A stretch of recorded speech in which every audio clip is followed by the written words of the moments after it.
The roar of bulldozers shattered the misty dawn like thunder ripping through a dream, their massive treads churning up the dirt road leading to my lakeside cabin, kicking up clouds of red clay dust that stung my eyes and choked the crisp pine-scented air.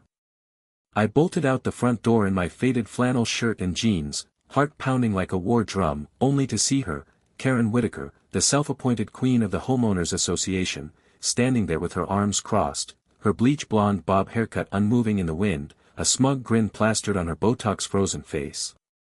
"This is for the greater good, Jake," she barked over the engine growl, her voice sharp as a chainsaw. "Your little shack's an eyesore. We're expanding the community green space." My blood boiled. This wasn't just land, it was my grandfather's legacy, the only place where the world made sense, where the lapping waves against the dock whispered peace after years of city chaos. I clenched my fists, the rough bark of the porch railing biting into my palms, as the bulldozers inched closer, their yellow blades glinting like predators' teeth under the rising sun. "You can't do this, Karen.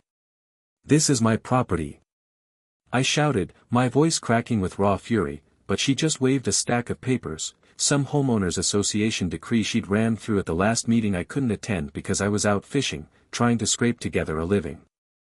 The air hummed with tension, the distant call of a loon echoing mournfully across the lake, as if nature itself was sighing at the injustice. She'd rallied the neighbors with her endless emails about property values and aesthetic standards, painting me as the reclusive outsider who didn't mow his lawn often enough.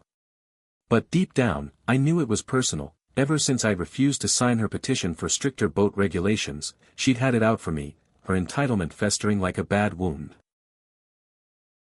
As the first bulldozer lurched forward, its engine belching black smoke that tasted bitter on my tongue, I felt a wave of despair crash over me, my knees buckling slightly.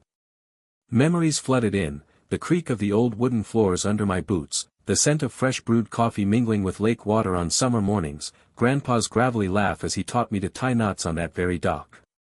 This cabin wasn't just walls and a roof, it was my anchor after losing my job in the city, after my divorce left me hollowed out.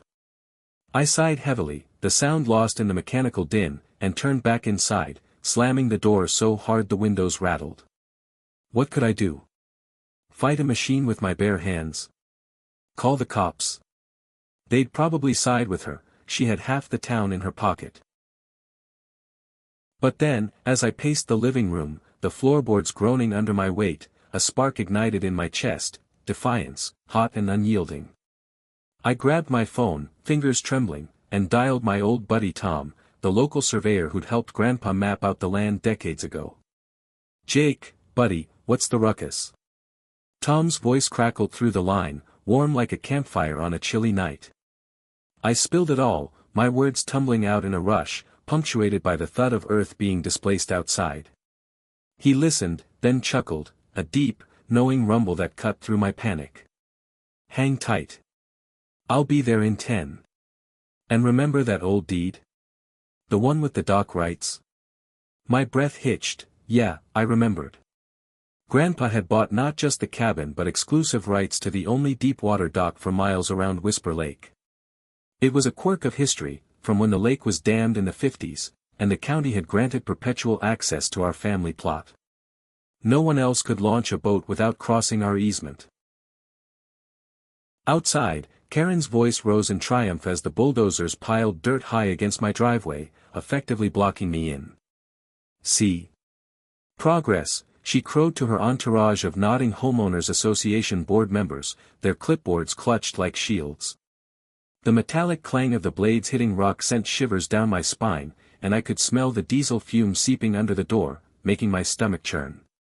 But I forced myself to stay calm, sipping lukewarm coffee that tasted like ashes, waiting for Tom. When he pulled up in his rusty pickup, gravel crunching under the tires, Karen marched over, her heels clicking sharply on the pavement. "This is private business," she snapped, but Tom just grinned, unfurling a yellowed map from his glove compartment. "Not so fast, ma'am. Let's talk about that dock." That's when the unexpected twist hit, like a sudden storm whipping the lake into froth. Tom wasn't alone, trailing behind him was Lila, my ex-wife's younger sister, whom I hadn't seen in years. Her dark hair whipped in the breeze, and her eyes, sharp as eagle's talons, locked onto Karen with a fire I remembered from our family gatherings. "Jake called me last night," she said softly, her voice carrying a hint of that old southern drawl, stepping forward with a folder of her own. Lila was a lawyer now, specializing in property disputes, and apparently, she'd been following the homeowners association drama from afar. "You think you can bully him like this?" she challenged, her words slicing through the air like a whip crack. Karen's face twisted in surprise, her composure cracking for the first instance, a bead of sweat trickling down her temple despite the cool morning. I hadn't asked for Lila's help, hell, we hadn't spoken since the divorce, but here she was, a ghost from my past, adding layers to the chaos. Her presence stirred up old emotions, regret, a flicker of warmth, the sting of what-ifs. She glanced at me, her eyes softening for a split second, and I felt my heart stutter, the scent of her lavender perfume cutting through the diesel haze like a lifeline. The confrontation escalated, voices overlapping in a cacophony of accusations. Karen huffed, "This is outrageous. We voted on this."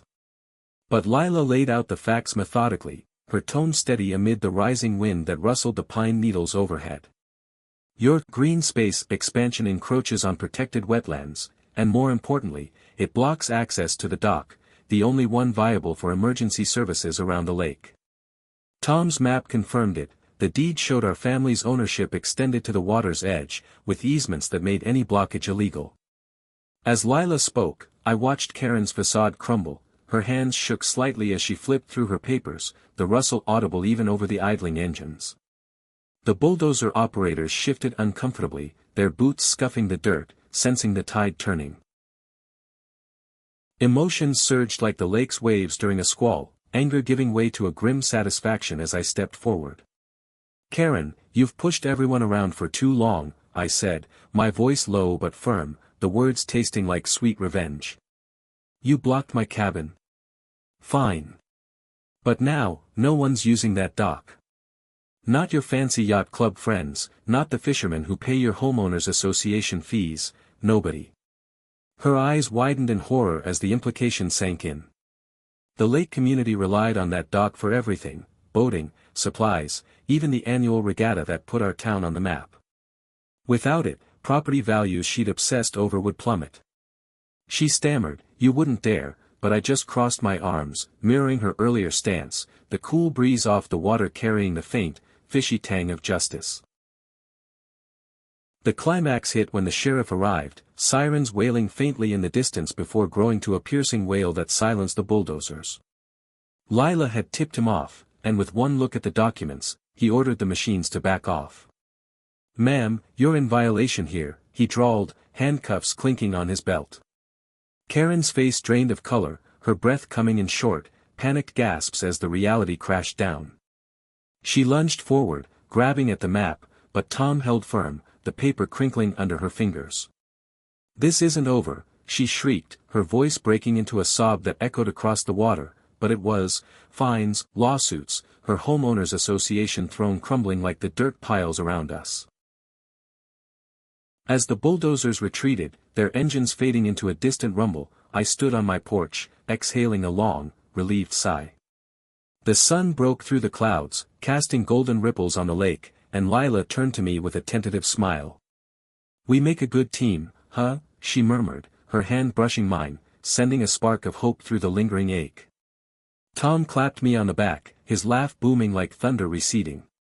In that moment, amid the settling dust and the gentle lap of waves, I realized the truth. Standing up to bullies like Karen wasn't just about land or docks, it was about reclaiming your peace, fighting for what's yours with every breath.